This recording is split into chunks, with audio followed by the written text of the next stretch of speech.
Como todas las semanas, estamos en un nuevo episodio del podcast de La Lobera, Feminismo desde cero, donde usted, donde quiera que esté, nos puede escuchar, no importa la hora, el lugar del mundo, su circunstancia. Esta maravilla de la tecnología hace que estemos muy cerca, y no solo eso, sino que me puede escuchar este episodio u los otros cuando usted quiera. Como yo digo cada vez que iniciamos un nuevo episodio, no me dejo de yo misma asombrar cómo las mujeres en México han ido construyendo una narrativa sobre el feminismo en el país que a veces no tomamos en cuenta. Hoy está conmigo Gabriela Ramírez Hernández, su nombre oficial es María Gabriela y su nombre de cariño es Gaby Ramírez, que es una periodista que estudió periodismo hace ya algunos años como tal la carrera, pero hizo su maestría en periodismo político en la Escuela de Periodismo Carlos Septién García.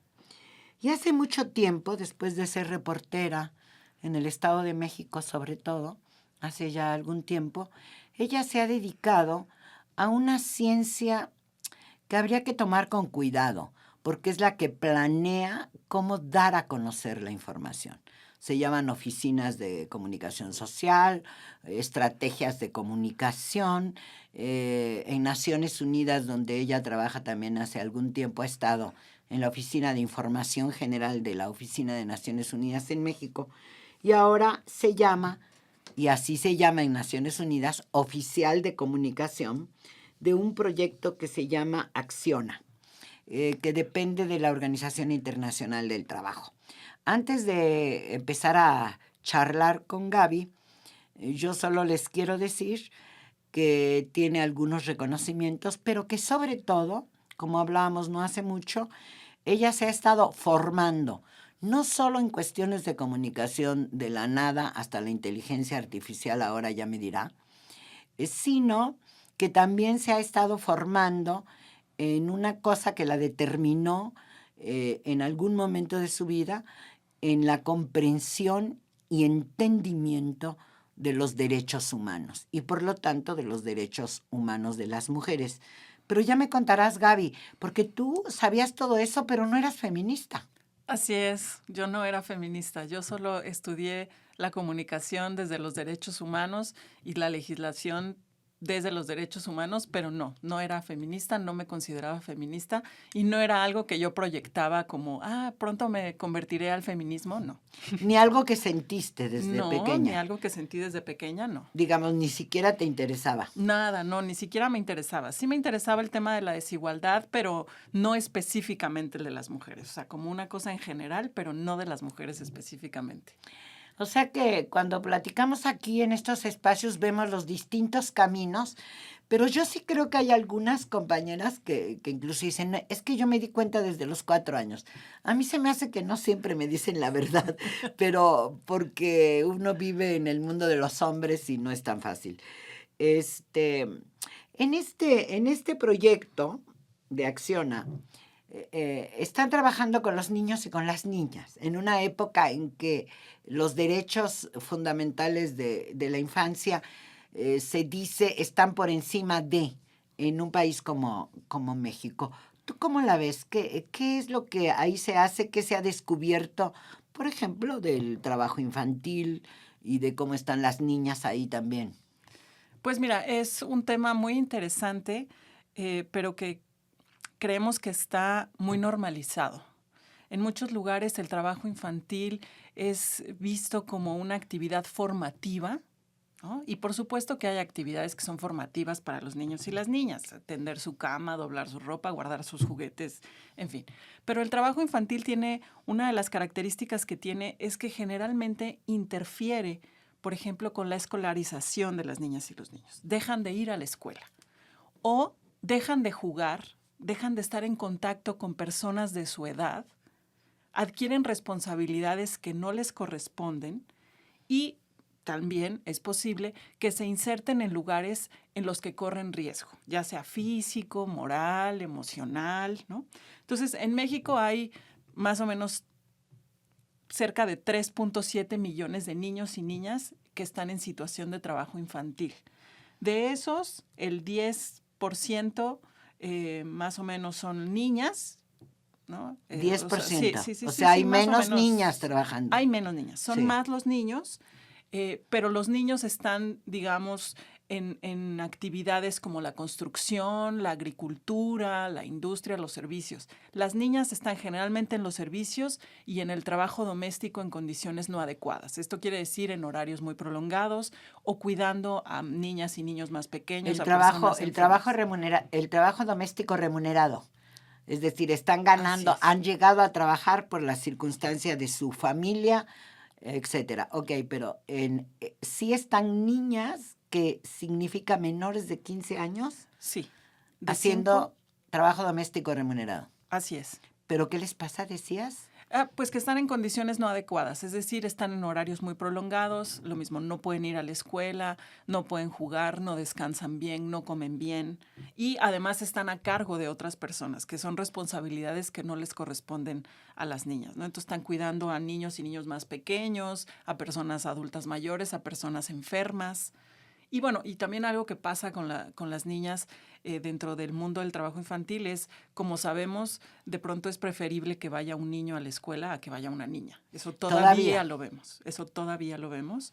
Y bueno, el trabajo infantil, el problema que genera es que limita la posibilidad de los niños y las niñas de tener un futuro en donde puedan tener un trabajo decente. Porque al no ir a la escuela, está limitada su formación y por lo tanto, cuando crezcan, no podrán tener acceso a un mejor trabajo. Entonces, esto hace que el círculo de pobreza se repita. Y además, otra cosa que es muy importante es que cerca del 40% de las niñas y los niños que trabajan no reciben una remuneración. Entonces, es una falacia decir, bueno, trabajan porque realmente ayudan a la economía familiar. La gran parte de los niños y las niñas que trabajan reciben los menores salarios, ¿no? O sea, reciben muy poquito el salario y 40% no recibe ningún pago. Entonces, realmente tendrían que estar en la escuela, ¿no? Claro, pero ¿por qué no reciben ningún pago? Hacen trabajo en negocios En negocios familiares familiares. donde Así son es. explotados por su propia familia. Así es. Y en esta indagación que hacen en este proyecto que es de la Organización Internacional del Trabajo en México, ¿han detectado los riesgos sexuales de las niñas? Sí, claro. O tal vez de los niños también. Sí, sobre todo el Proyecto Accionar trabaja en 3 estados, en Quintana Roo, Chiapas y Yucatán. Y bueno, un estado en el que hemos detectado esto es en Quintana Roo, en donde va ligado a la industria de servicios respecto al área de turismo, al sector turístico. Hay un fuerte problema que tiene que ver con la explotación sexual comercial de niñas y niños, que es una forma de trata de personas y que para la OIT es una forma de trabajo forzoso. Entonces, Ajá. es un problema importante ahí. Porque nosotros hemos estado viendo que hay muchísimas niñas y mujeres también en trabajo forzoso que está ligado a la trata y a la desaparición también, Así ¿no? Yo no sé si se llevan a los niños a trabajo forzoso desaparecidos. Es decir, que no sabemos si están trabajando en los campos de opio o de marihuana. Sí, o en el narco, ¿no? Uh-huh. También han detectado algo de eso. Sí. Y en estos 3 estados, ¿qué proporción hay? ¿Hay muchas niñas en Quintana Roo que está el tema del abuso sexual o son niños y niñas? Pues mira, no tenemos una cifra, digamos, oficial, porque como sabrás, es difícil detectar este tipo de casos. No se denuncian con frecuencia. Muchas veces las familias están de acuerdo, ¿no? Muchas veces los padres y las madres llevan a estas niñas y niños ante estos grupos donde se da la explotación sexual comercial. Entonces, no tenemos una cifra. Lo que estamos haciendo es trabajar, por ejemplo, con los primeros respondientes como el 911, la línea del 911 o el 089, para que sepan cómo reaccionar ante este tipo de denuncias. Estamos haciendo una campaña de comunicación para que las personas estén atentas y que sepan cómo detectar un caso de trata, de explotación sexual y que por lo tanto puedan denunciarlo. Incluso las niñas y los niños. Porque nos comentaban las personas del 911 que la gran parte de las llamadas que hacen niñas y niños a este número son tomadas como bromas, cuando en realidad pueden estar realmente en riesgo, sobre todo para denunciar un caso como el de explotación sexual comercial, ¿no? Entonces, estamos implementando esta campaña de comunicación y esta formación a personas servidoras públicas y a primeros respondientes del 911 y del 089. Y en este trabajo que realizas y esta campaña tan importante, que yo supongo que han podido establecer algún tipo de convenios con el gobierno mexicano para poder hacerlo, con los gobiernos de los estados. Tenemos una gobernadora en Quintana Roo. Sí. ¿Cómo ha reaccionado? Ha reaccionado muy bien. La OIT firmó con ella una carta de intención en 2023 para combatir la trata de personas y la explotación sexual comercial. Para ella es un tema muy importante y ha sido muy abierta. Para ella ha dicho que no quiere ocultar el tema, que por el contrario quiere hablar del caso, quiere que se sepa y sobre todo que las personas estén atentas, que sepan sus derechos y que los niños y las niñas también conozcan sus derechos. Entonces se hacen, por ejemplo, caravanas con un cine móvil en donde llevamos videos a niñas y a niños sobre qué es el trabajo infantil, qué es la explotación sexual comercial. Entonces, la verdad es que hay una gran apertura y sobre todo de la gobernadora, pero también de la Secretaría de Gobierno, de la Secretaría del Trabajo, de la Secretaría de Seguridad. Es decir, se está haciendo un trabajo coordinado. Pero además de esto, como tú sabrás y recordarás, la OIT es una organización tripartita. Entonces, también estamos trabajando de la mano de empleadores del sector hotelero, restaurantero y también de la mano de los sindicatos, por ejemplo, de los transportistas, de los taxistas, de los de ADO, por ejemplo, ¿no? No me imagino la cara que ponen cuando se plantea el fenómeno, porque hay uno que es como lloroso.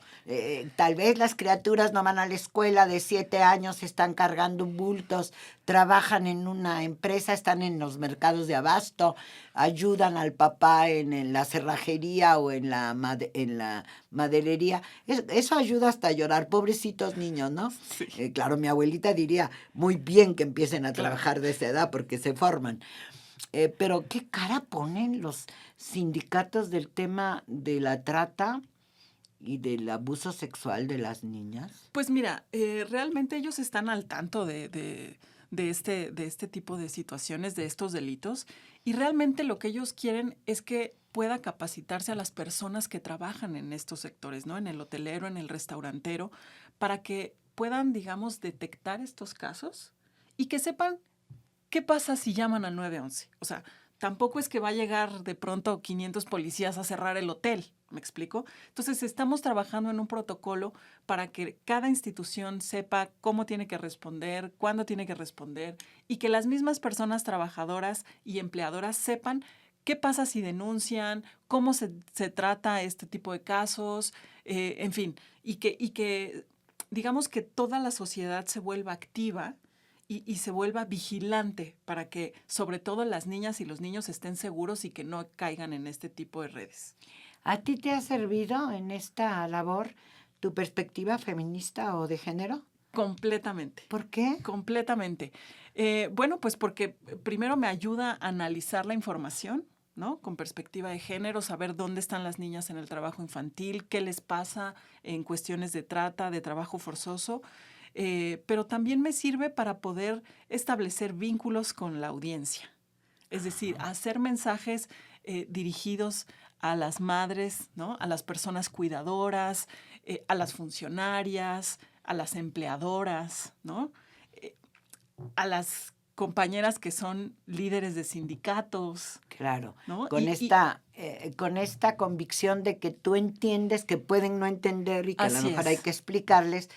Y Así tal es. vez están discutiendo cómo juzgar. Acabas de decir una cosa que al auditorio seguramente les va a llamar la atención. que muchas madres y padres están de acuerdo en que las niñas vayan a ser explotadas sexualmente para estos trabajos forzosos a los que de repente las mandan menores de 15 años. Sí, sí, entonces hay que saber cómo hablarles y hay que poder decirles que las niñas, por supuesto que tienen los mismos derechos, ¿no? Y que necesitamos hacerlos valer y que es importante que las niñas estén en todos lados cumpliendo sus derechos. Pero las madres que las mandan también las puedes entender. ¿Por qué las mandan? Bueno, en muchas ocasiones es porque falta dinero en casa. En muchas ocasiones es, bueno, falta dinero en casa, entonces es necesario que entre ese ingreso, o bien es necesario que ella no esté para que podamos hacernos cargo de los demás hermanos o de las demás personas de la familia. Sí. En otras ocasiones es porque son amenazadas. También se da ese tipo de casos. Y bueno, luego también existen, aunque no es trabajo forzoso, pero también existe el problema de los matrimonios forzados, ¿no? Los matrimonios infantiles forzados. Pero ahí también ha habido casos en donde las mujeres dicen, bueno, yo prefiero que mi hija se case con el compadre y tenerla aquí en la comunidad a que caiga en otro lado y en una red de trata y no la vuelva a ver, por ejemplo, ¿no? Sí, hay una serie de entramados en Así este es. problema Así que es. una mirada más profunda ayuda. El otro día hablaba yo con una trabajadora social explicándome que el trabajo social es mucho más que un trámite en el hospital del Iste y cómo nos hace falta conocer ese tipo de cosas que a ti te ha ayudado tu mirada. Porque alguien podría juzgar tremendamente a esas mujeres y solo decirles sin alma, Sí, ¿no? sí, claro, claro. Y resulta que es parte del entramado social, del humor Así es. social, de los valores en los que nos hemos desarrollado, que siguen impactando, no importa el espacio donde te encuentres, sigue impactando para responder de una manera o de otra. Así es. ¿Tú te hiciste feminista hace como 12 años? ¿Qué te pasó? Hace como 12 años me hice feminista porque viví una experiencia de violencia, de hostigamiento sexual, y eso me hizo feminista. ¿Por qué? Porque fuiste a averiguar cómo resolver el problema. Así es. Es decir, porque todas esas herramientas, Gabriela, ha trabajado en un organismo que se llama X Justicia para las Mujeres, que yo creo que también te habló, Sí, pero ya eras feminista cuando ya, llegaste a X. ya. Es decir, a la hora que te preguntaste por qué alguien te hostiga y es perdonado, podemos decir, yo lo diré, no voy a decir exactamente el año ni quién era el presidente de la Comisión Nacional de Derechos Humanos, pero tú trabajabas en la Comisión de Derechos Humanos Así es. y te hostigó, te acosó, abusó tu jefe, que era el jefe de comunicación, y en la Comisión Nacional de Derechos Humanos, que tiene el objetivo de vigilar que en este país se haga casi mucha gente no lo sabe, se haga adecuadamente una política de género. ¿Qué pasó? ¿Te dijeron que lo perdonaras? ¿Cómo fue? Pues fue muy complicado denunciar. La verdad es que sí hay, por supuesto adentro había entendimiento de los derechos de las mujeres, pero llevarlo a la práctica al interior no es sencillo, porque la primera reacción es el susto, ¿sabes? O sea, de las mismas autoridades, es decir, no, ¿cómo? Esto aquí no está pasando. Entonces, y es una reacción que de inmediato invalida la situación de violencia que está ocurriendo. Entonces, hubo una serie de problemas porque de entrada no fui solo yo la víctima, éramos 3. Entonces, bueno, de entrada nos sentaron a hablar con la persona agresora. Eso no es posible que lo hagan. Después argumentaron que Radio Pasillo alegaba que las 3 teníamos una relación con esta persona, entonces desestimaron. Claro, una relación consensuada, como se dice. Exacto. O consentida. Así es. Entonces desestimaron nuestro testimonio y desestimaron las pruebas que llevábamos, porque teníamos audios, teníamos correos electrónicos, cartas de puño y letra. Entonces, bueno, lo desestimaron todo. Y eso, digamos que nos fue acorralando y nos hizo ir a buscar a lo mejor una salida al órgano interno. Y la sorpresa que nos llevamos en el órgano interno es que, pues sí, decidieron que era una mujer la que nos iba a entrevistar y a tomar los testimonios, pero bueno, lo sabemos, eso no garantiza nada. Y la primera pregunta que nos hizo la compañera fue cómo íbamos vestidas a la oficina ¡Qué habitualmente, horror! ¿no? En la Comisión En la Nacional de comisión, Derechos así Humanos. es. Aclarar Así que hace 12 años Sí. no es que haya progresado tanto. Yo lo conecto, esta cosa de aprendizaje en tu propia conciencia, en tu propia circunstancia, evidentemente abre espacios, porque en el órgano interno de la Comisión Nacional de Derechos Humanos te preguntan si le coqueteaste porque traías la falda cerca del calzón, ¿no? Sí. Casi, casi. Casi, casi. Casi, casi. Casi, casi. ¿Qué pasará entonces con esas criaturas que ahora conoces? Es decir, ¿cómo esa es una herramienta que te hizo aprender a golpe lo que es el acoso, por un lado, que es entre personas mayores, Ajá. y el abuso que es en las personas de cualquier edad? ¿Te sirvió? Sí, me sirvió y Porque pasaste de conocer los derechos humanos a los de las mujeres. ¿Cómo fue eso? bueno, al darme cuenta que realmente, pues no había quien quisiera entrarle a defendernos, por ejemplo, ¿no? O sea, en primer lugar, no había quien, no fácilmente nos creían.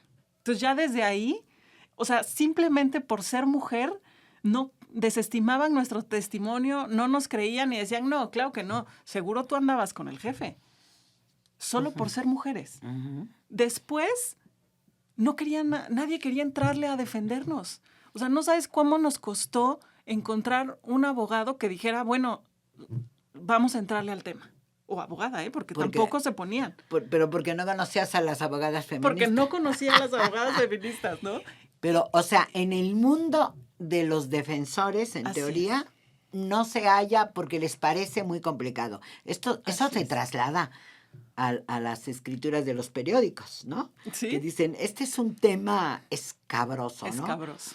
Y luego están preocupados por a quién entrevistan en una entrevista periodística, porque yo no les he contado, o lo dije muy rápido, que Gabriela Ramírez Hernández, Gaby, también forma parte del Consejo Editorial de Género que inauguramos hace como casi 4 años en la Organización Editorial Mexicana. Entonces ya llegó aquí feminista, les digo. Sí, ya. Y entonces no encontraban abogado. No encontrábamos y, por ejemplo, a los del mundo laboral no querían entrarle al tema. Decían, este tema es muy espinoso, no lo vamos a lograr. Y entonces nos llevaron hasta el área penal, que es la más dura, que es la más violenta, ¿no? Y por supuesto sí teníamos las pruebas y todo, se logró establecer el delito, ya hemos logrado varias sentencias, pero bueno, o sea, realmente no hemos tenido acceso a la justicia después de 12 años. Uh-huh. O sea, tenemos 9 sentencias que establecen que esta persona es culpable, que tiene que cumplir con un número de años de prisión, con pagar multas, y no hemos logrado nada. O sea, es increíble. Pero además otra cosa que es increíble es que no entendían el delito. O sea, probar ese delito es complicadísimo. Complicadísimo. Porque, ¿es acoso? Sí, en este caso era hostigamiento. Hostigamiento. Porque era causado por una persona que es tu superior jerárquico. Que es como dice la ley. Así es. ¿no? Así el lo hostigamiento dice la ley. se construye si es tu superior jerárquico y entonces si hay una relación de poder ahí en el trabajo. ¿No? El acoso es, digamos, entre colegas de un mismo nivel. Pero aquí era hostigamiento porque era el jefe. Entonces había una relación de Entonces de es poder. muy complicado. Es muy complicado. Probarlo es muy complicado. Entonces, realmente es un delito que pasa en la secrecía de una oficina con la puerta cerrada. Entonces, ¿de dónde quieren que saquemos testigos, no? O sea, no existe. Entonces, bueno, logramos con el abogado ver de qué manera, además de las pruebas que llevábamos, bueno, logramos acreditar que las 3 víctimas teníamos, por ejemplo, estrés postraumático con un examen psicológico que nos mandaron a hacer, bueno, que hicimos nosotras, que nos mandó a hacer la fiscalía, en fin.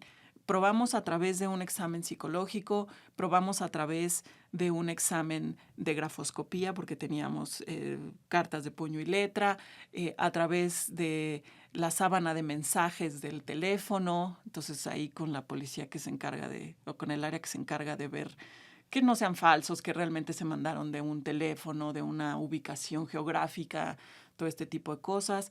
Y también tuvimos pues una prueba que tenía que ver con grabaciones de audio. Sí, sí, lo recuerdo. Entonces también esas fueron examinadas para ver que igual, que no fuera algo falso creado. Entonces ahí dice cuándo se grabó, cómo se grabó, que no está parchado, que no tiene ediciones. Pero es muy complicado, es muy complicado. Aún así, la propia justicia, los propios jueces de pronto dicen, bueno, recuerdo la primera sentencia que salió, que aún decía, o sea, que decía que esta persona era culpable. Tú leías la sentencia y yo quería morirme, porque la sentencia decía, bueno, a ver, tiene que pagar una multa, vamos a establecerla así. Por decir que que me gusta tal parte de tu cuerpo, 100 pesos. Por decir que quiero acostarme contigo, 200 pesos. Y yo digo, bueno, ¿de qué se trata? O sea, de pronto puede llegar un tipo así, traigo 1,500 pesos, me voy a arrancar a decirte lo que yo quiera, pues ¡qué horror! ¿Cómo puede ser, no? Claro. O sea, ¿cómo juzgan de esa manera Sí. una forma de violentarte en el trabajo, además, no? Sí, yo quería que habláramos del ejemplo, Gaby, porque evidentemente estamos caminando a una nueva época donde tenemos que ver mucho los medios de comunicación, pero van a tener que ver, cuando yo pienso cómo se va a legislar sobre igualdad sustantiva en la Constitución, que significa hacer del diario la igualdad y por lo tanto la justicia. Entonces yo digo, este ejemplo que pasó en tu vida, y no la vemos llorando a la Gaby, No. te permitió crecer y madurar, Sí. sentirte más útil con todos estos secretos, porque luego fuiste, en medio de tu caso, fuiste a un encuentro feminista. Así es. A Guadalajara. A Toluca. Ajá. A Sí. Toluca, y empezaste a oír a las feministas y no te Así dieron es. horror. No me dieron horror. No, por el contrario. Además, bueno, realmente las feministas, fueron las que nos creyeron y las que nos tendieron la mano y las que nos ayudaron a poder resolver de inmediato, digamos, ¿no? A poder entender por qué nos pasaba esto. Entender sobre todo. Sobre todo Porque eso. esta es una de las cosas que yo digo que el podcast puede hacer didáctica. Así es. Hay que entender que el problema existe. En una persona concreta, le pedimos a Gaby que si habláramos del caso, para decir que no tiene que ser a fuerza que tú lo vivas para atender a la niña del trabajo doméstico, probablemente en Yucatán también, probablemente, dices que es Yucatán, Quintana Roo Y Chiapas. Que no es solo por pobres, Así es. que tiene que ver con un entramado de ejercicio del poder que viene de todos lados. De todos lados. ¿No? Sí. ¿Cómo es tu experiencia con la parte de la justicia? ¿Te parece que es muy burócrata? ¿Te volvieron a hacer doler mucho? Yo me acuerdo que una abogada te dijo, más vale que ni vayas porque no va a pasar nada y solo vas a sufrir. ¿Tú aprendiste o sufriste o las dos cosas? Bueno, las dos cosas. Sí es tortuoso, sí es muy tortuoso. De pronto a mí me cuesta todavía trabajo entender por qué es posible que haya tantas opciones, por ejemplo, de amparos, ¿no? O sea, tuvimos la sentencia y luego, bueno, vino la apelación y luego amparo tras amparo tras amparo, que de pronto ya, o sea, hasta de broma digo, bueno, pues se trata de que él gane, ¿o cómo? O sea, es hasta que él gane. ¿Cuántos amparos? ¿Hasta cuándo? ¿Hasta cuánto se podrá? Pues no tengo idea, ¿no? Yo pregunto porque ya vamos en la sentencia 9. Entonces, ¿cuántos amparos más faltarán? No tengo idea. Pero entonces ha sido tortuoso ese camino, ha sido difícil. Pero también mi experiencia trabajando en X también me hizo comprender cómo es importante que luchemos para que haya transparencia en el Poder Judicial. Es decir, necesitamos saber cómo las juezas y los jueces dictan estas sentencias, porque claramente no hay quien las esté revisando y por supuesto que ahí va ahí van los argumentos machos, de juezas y de jueces, ¿eh? Y ahí va los argumentos patriarcales que dicen, no, pues esta mujer realmente, o lo que te decía, son 100 pesos por decir me gusta tal parte de tu cuerpo. ¿Cómo? ¿Pero de dónde sacamos ese argumento? ¿De dónde salió? Sí, ¿Qué yo creo que pasa? hemos hecho un largo proceso de simulación. Desde está cumpliendo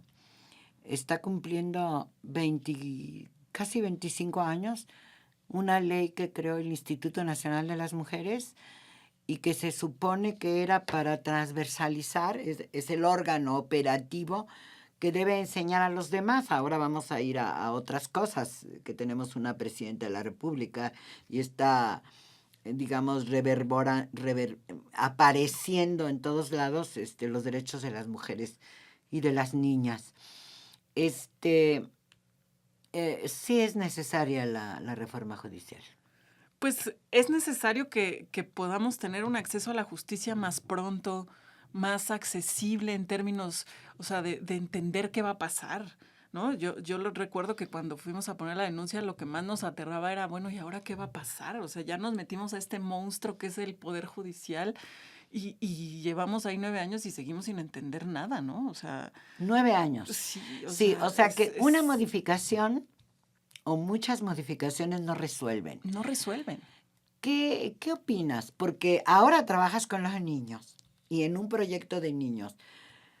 Para que entiendan los gobernadores o las gobernadoras, los sindicatos, híjole, los de la industria restaurantera, donde hay una amalgama. Estoy pensando en la denuncia de Lidia Cacho y la historia de lo que pasó con las niñas, exactamente en Quintana Roo. Y tenemos un monstruo enfrente. Tú con esa experiencia y esa inteligencia que tienes, porque ya pasaste por estas experiencias y ahora has aprendido muchísimo de las reglas internacionales que están en nuestra Constitución, Ujú. ¿cómo la ves? ¿Cómo ves lo que viene? ¿Hay cosas que se podrán arreglar pronto o que no? Yo creo que sí hay cosas que se podrán arreglar pronto porque me parece que las mujeres están cada vez más conscientes de sus derechos y se callan menos. Ahora, también hay otro tipo de acciones que funcionan. Por ejemplo, yo hablando del hostigamiento en el centro de trabajo, bueno, en México ya está el convenio 190 de la OIT, que busca prevenir la violencia en el centro laboral, ¿no? Ujú. Entonces, yo creo que sí, o sea, yo creo que estamos tomando los espacios mucho más conscientes, cada vez estamos, nos quedamos calladas cada vez menos y eso es importante, eso es muy importante. Creo que cada vez también menos las mujeres entienden que vivir este tipo de cosas no es culpa suya y eso inmediatamente hace que tomen las riendas y hablen, ¿no? Porque realmente no es culpa suya, o sea, no es Ujú. culpa nuestra vivir estas Claro. situaciones. Y eso es muy importante. Entonces yo creo que sí están cambiando las cosas importantemente. O sea, las niñas vienen revolucionadas, las jóvenes, y yo creo que eso al final va a ir empujando todos los cambios de lo que cuesta trabajo mover, de toda esta burocracia, de todo este elefante que es el poder del Estado, ¿no? Ya sea judicial, ya sea legislativo, y lo va a terminar jalando, lo va a terminar jalando. Aunque nos lleve todavía algunos Aunque nos años, no lleve, será automático, no será porque es muy automático. importante decir que no será automático, que ha sido muy difícil porque tú tenías herramientas, fuiste a la escuela, tuviste dinero para los abogados privados o tiempo, algún tipo de recursos. Así es. ¿Qué hace una criaturita en Quintana Roo, donde ahora estás? Es muy importante la protección del Estado, es Así importante que es. esté sensibilizada la gobernadora a la que las feministas critican tanto para ciertas cosas, no está completo el aparato de prevención de la violencia. Es decir, como que hay muchas cosas por hacer desde quienes tienen el poder, ¿no? Sí. Pero también pasa por nosotras y nosotros. Es decir, hay personas que cerca de un problema no crecen. ¿Tú dirías que creciste y pasó algo contigo en el entorno? ¿También hiciste crecer a otras personas? ¿Cambió tu vida? ¿Qué pasó? Sí, sí, crecí muchísimo. Yo creo que efectivamente cambió mi vida, cambió mi perspectiva. Yo siempre digo que hacerme feminista fue como una forma de, digamos, de volver a nacer, ¿no? De volver a entender el mundo. Pero eso, o sea, yo creo que me fortaleció. Por supuesto que el primer día que fui puse la denuncia estaba aterrada, ¿no?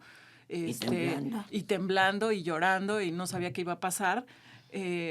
Pero eso, o sea, hacerme feminista me hizo entender por qué me estaba pasando esto, cuál era el problema estructural que daba origen a una situación como esta.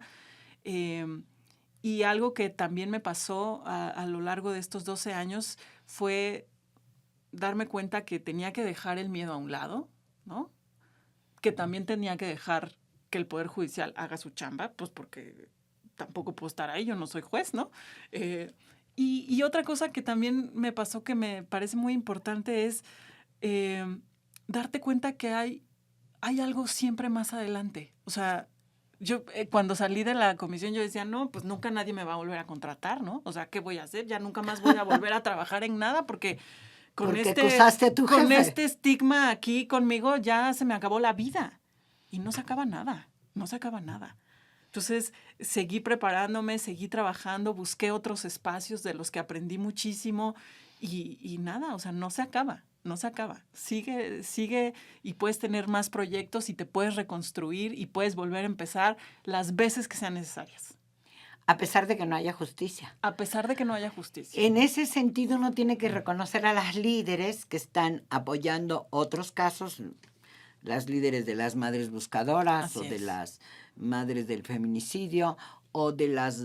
ayer hablábamos el otro día con una activista del Estado de México, por cierto, ¿no? Cómo hay que ir remontando y negociando, pero sería tan importante que comprendieran desde el gran poder que las cosas son así, que podríamos avanzar muy rápido en apenas 6 años próximos con Sí. una presidenta de la República y su equipo.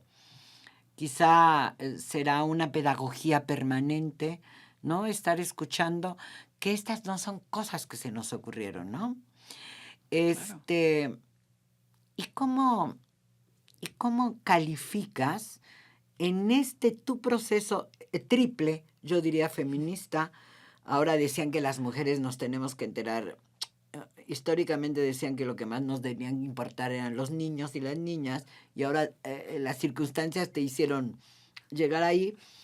Y esta cosa triple de feminista, comunicadora. ¿También ahí tenemos fallas terribles de comunicación? Sí, Ok. sí, todavía tenemos fallas terribles, todavía se nos olvida desde nombrar a las mujeres, se nos olvida ubicarlas, ¿no? En un tiempo, en un espacio, en una actividad, o sea, todavía hay Darles mucho que valor, decir, ¿no? darles valor, sí, todavía se nos olvida, todavía falta mucho por hacer en ese sentido. Fíjate, Gaby, esta charla, que parece variada y no con un solo tema, les está diciendo al auditorio cómo combinar la transformación personal con unas herramientas que son las de la comunicación. Hay que aprenderlo todo. Yo decía que tú ya estás tomando cursos o ya sabes hasta muchas cosas de la inteligencia artificial y sobre todo de aquellas en que no se resuelven con las maquinitas que las mujeres parece que no podemos. Y te has levantado. Decir, por último, Gaby, este caso tuyo fue a los medios de comunicación y parece que también a la academia, ¿no? Sí, Contar sí, eso por contar eso. último. Así es, sí. Y yo creo que es importante, yo creo que es importante para poder, pues, sentar precedentes para ver en qué fallamos, qué le hace falta a las instituciones para poder ayudar a las víctimas de hostigamiento, de acoso, de abuso sexual en los espacios de trabajo o en la academia o en cualquier otro espacio, ver en qué fallamos, qué hizo falta, y también analizar un poco esta parte de qué hace falta para poder acceder a la justicia, cómo es que se están haciendo las sentencias. Entonces, Y bueno, en el tema de los medios de comunicación, yo creo que es súper importante hablar de este tipo de casos. O sea, necesitamos seguir visibilizando la violencia contra las mujeres en todos los espacios.